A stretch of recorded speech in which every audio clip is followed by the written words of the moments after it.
परिवार वाले लेकर गए, उसके बाद बुलडोजर गरजना शुरू हो गया। तो अब यहाँ पर बुलडोजर की कार्रवाई हो रही है।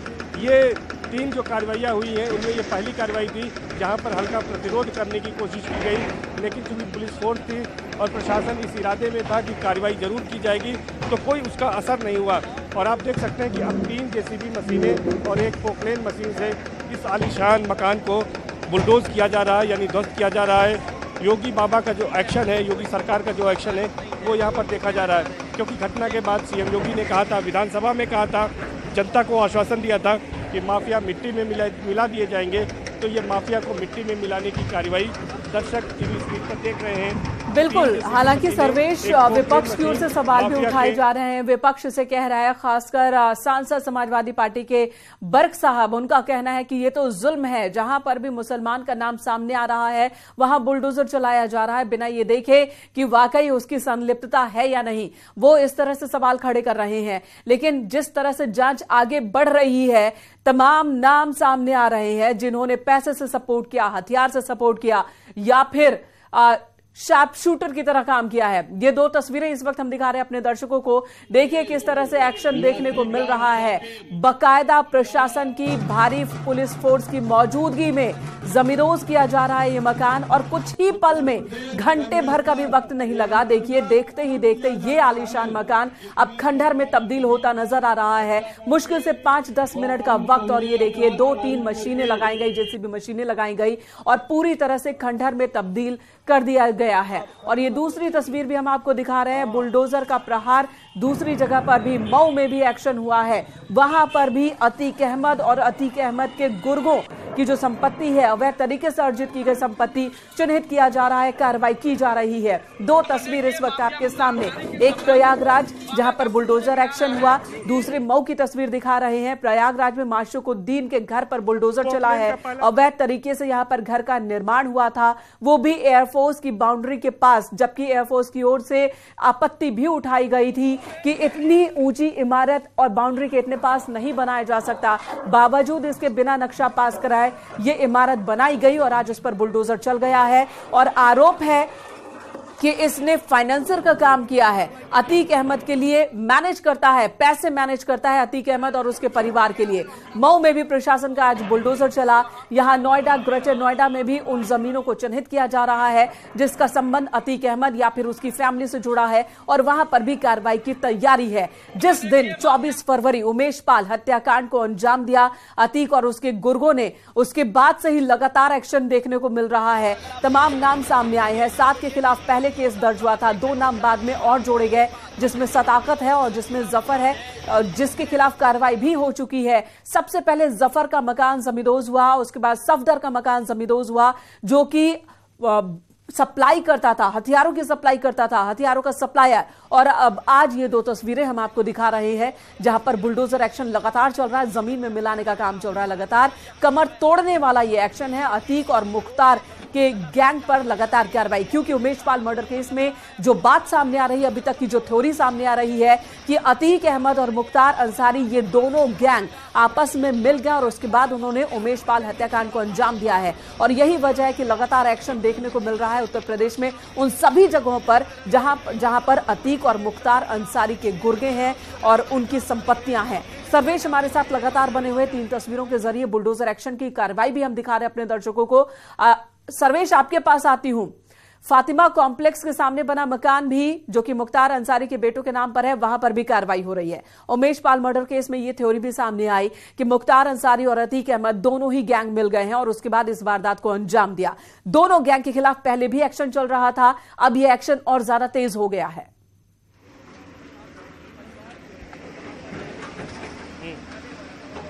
जी, निश्चित तौर पर जिस तरह का कनेक्शन आया था कि मुख्तार अंसारी भी पूर्वांचल का माफिया डॉन है और अतीक अहमद भी, और दोनों का कनेक्शन सामने आया था, जिसके बाद ये कार्रवाई जब शुरू हुई तो ये थमने का नाम नहीं ले रही। बताया जा रहा है कि मुख्तार के करीबी मंसूर ने जाकर अशरफ से बरेली जेल में मुलाकात की थी और अतीक अहमद के दूसरे बेटे अली अहमद, जो कि नैनी सेंटर जेल में बंद है, उससे भी मुलाकात की थी। और उसके बाद ये कयास लगाए जाने लगे थे कि अब इस नेटवर्क पर भी काम किया जाएगा, और पुलिस ने उसी दिशा में काम करना शुरू कर दिया है। और अतीक अहमद और मुख्तार का जो कनेक्शन है उस पर भी काम हो रहा है। यानी कि अब जो भी इनके कनेक्शन में है, जिन्होंने भी इस कार्रवाई को अंजाम दिया है, उनको नस्ते नाबूद किया जा रहा है। आप साफ तौर पर देख सकते हैं कि यहाँ पर ये कार्रवाई यहाँ पर हो रही है। आप जो है साफ तौर पर ये देखिए कि यहाँ पर किस तरह से ये कार्रवाई की जा रही है। साफ तौर पर यहाँ पर जो कार्रवाई है वो आप देख सकते हैं कि किस तरह से यहाँ पर बुलडोज किया जा रहा है। कार्रवाई यहाँ पर अमल में लाई जा रही है। लगातार यहाँ पर बुलडोज़र गरज रहे हैं और इसके साथ साथ पोकलैंड मशीन से भी यहाँ पर ध्वस्तीकरण का काम तेजी से चल रहा है। सर्वेश, और इसी के साथ ये सवाल भी उठ रहा है कि इस लिस्ट में और कितने नाम हैं, इस तरह के कितने एक्शन। बीते 3 दिनों से लगातार हर दिन एक मकान 2 मकान पर बुलडोजर चल रहा है। अतीक और मुख्तार को अगर मिला दिया जाए तो ये कार्रवाई बहुत तेज देखने को मिल रही है। तो इस लिस्ट में और कितने नाम आगे?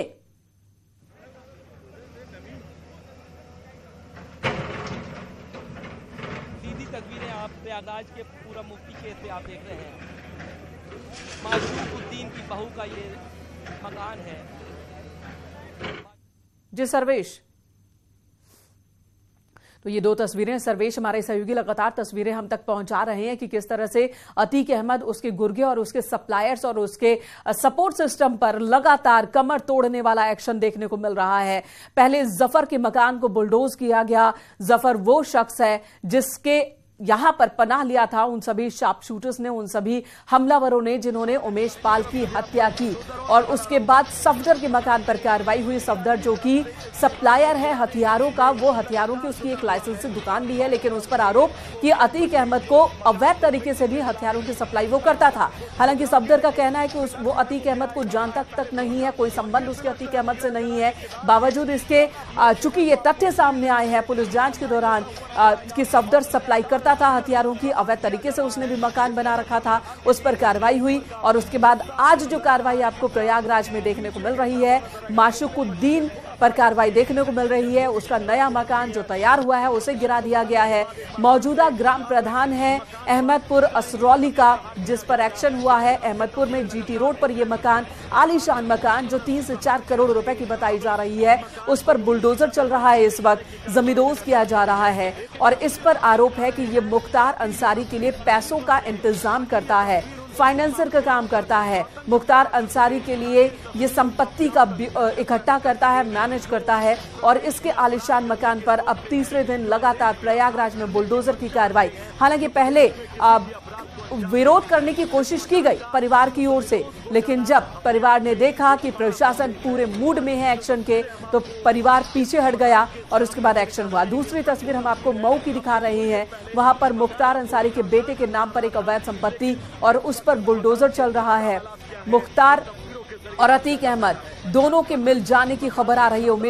उमेश पाल हत्याकांड से जुड़ी जो खबरें आई, जो अभी तक की जांच पड़ताल में तथ्य सामने आए हैं, उसमें ये बातें भी सामने आई है कि मुख्तार अंसारी और अतीक अहमद, इन दोनों ही गैंग ने मिलकर उमेश पाल पर अटैक किया था, उमेश पाल की जान ली थी। और उस अटैक में यूपी पुलिस के 2 सिपाही भी अपनी जान गंवा बैठे, उनकी भी शहादत हुई। और यहां पर कार्रवाई हो रही है। अब लगातार अतीक अहमद, उसके गुर्गों के खिलाफ एक्शन लगातार जारी है। जो सपोर्ट सिस्टम अतीक अहमद का, उसे पूरी तरह से खत्म कर देने की ये कवायद प्रशासन की जा रही है। प्रशासन का कहना है कि पहले भी नोटिस दिया गया था, गलत तरीके से मकान बने हैं। हालांकि जो बुलडोजर एक्शन है उसका विरोध भी देखने को मिल रहा है। विपक्ष सवाल भी उठा रहा है कि ये जो बुलडोजर एक्शन है, क्या ये सही है, क्या ये तरीका सही है। लेकिन इस पर प्रशासन का और शासन का कहना है कि जो भी तरीका माफियाओं को ध्वस्त करने के लिए अमल में लाया जा रहा है वो कानून सम्मत ही है और कानून के दायरे में रहकर ही ये तमाम कार्रवाई हो रही है। कोशिश यही है कि माफियाओं के कनेक्शन को पूरी तरह से बर्बाद कर दिया जाए, उनकी कमर तोड़ दी जाए। सर्वेश हमारे साथ इस वक्त मौजूद हैं। सर्वेश, लगातार जानकारी दे रहे हैं। प्रयागराज से बीते लगभग 10 दिनों से घटनाक्रम तेजी से बदलता हुआ। 24 फरवरी को अटैक होता है उमेश पाल पर और उसके बाद से हर रोज एक नई खबर आ रही है, हर खबर न्यूज 18 पर। सर्वेश, सबसे पहले ब्रेक कर रहे हैं। सर्वेश, आपके पास आती हूं। कुछ ही मिनट में ये घर जो आलीशान मकान बनकर तैयार हुआ था, चमचमाता हुआ ये जो दिख रहा था भवन, अब ये खंडहर में तब्दील हो चुका है।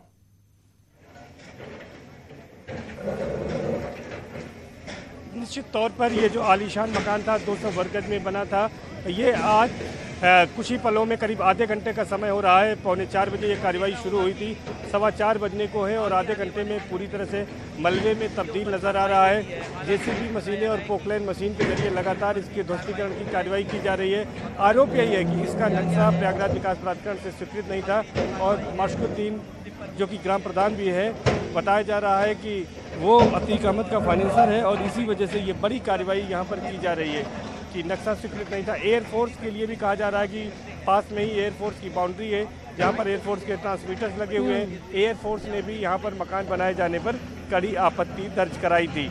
उसके बावजूद बिना नक्शा पास हुए ये मकान बना लिया गया था और उसके बाद जब उमेश पाल हत्याकांड में, शूट आउट कांड में उसका नाम आया और ये बताया गया कि ये फाइनेंसर है, तो बड़ी कार्रवाई यहाँ पर शुरू कर दी गई। जी सर्वेश, और जिस तरह से प्रशासन लगातार एक्शन ले रहा है, ऐसा लग रहा है कि प्रशासन के तेवर आगे भी ऐसे जारी रहेंगे और किस किस पर इस तरह की कार्रवाई देखने को मिल सकती है?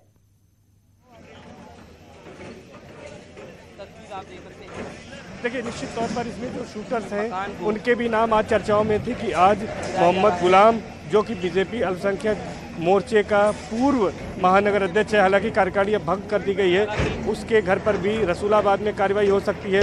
इसके साथ ही साथ चकिया में जो गुड्डू मुस्लिम जो बमबाज है, जो शूट आउट कांड में जिसे देखा जा सकता है आसानी से कि वो बमबाजी कर रहा है, उसके खिलाफ भी कार्रवाई की बात कही जा रही थी। तमाम नाम चर्चा में भी हैं जो भी इस पूरे हत्याकांड से जुड़े हुए हैं, शूट आउट कांड से, क्योंकि ये न केवल एक शूट आउट कांड था, उमेश पाल की हत्या की गई, उसके साथ ही साथ 2 सरकारी गनर चूँकि वो सरकार की सुरक्षा में थे तो उनकी भी इसमें मौत हो गई।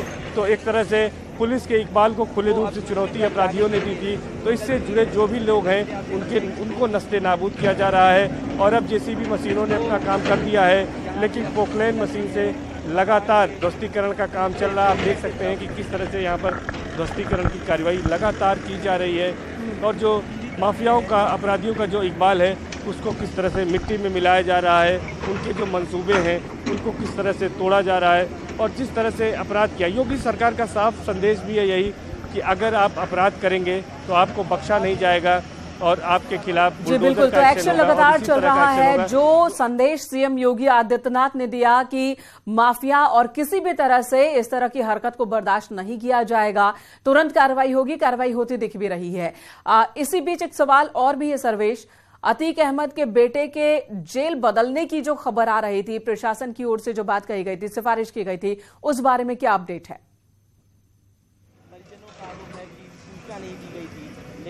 देखिए, उस बारे में अपडेट यही है कि जल्द ही ये कार्रवाई हो सकती है, 1-2 दिन में ही ये कार्रवाई की जा सकती है, क्योंकि यहाँ से शासन से अनुमति मांगी गई है।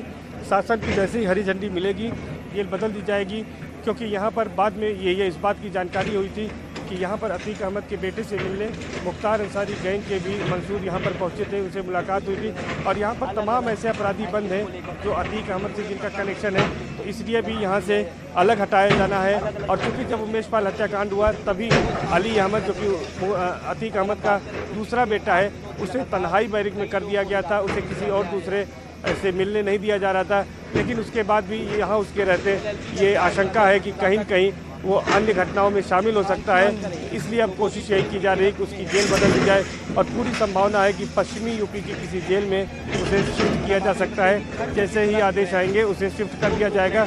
ये तैयारी लगभग पूरी कर ली गई है कि उसे शिफ्ट ही किया जाना है, क्योंकि उसके यहाँ रहते सुरक्षा को लेकर और तमाम अन्य घटनाओं को लेकर कि वो साजिश कर सकता है, ऐसी आशंका प्रशासन को बनी हुई है। जी। और सर्वेश, माशुकुद्दीन के बारे में और विस्तार से बताएं, ये कब से अतीक अहमद से जुड़ा, ग्राम प्रधान है और जिस तरह का मकान उसने बनाया है उसकी और भी प्रॉपर्टी होगी, तो क्या ये खानदानी रईस है या फिर किस तरह से इसने संपत्ति अर्जित की, इसके संपत्ति अर्जित करने के सोर्सेस क्या क्या हैं?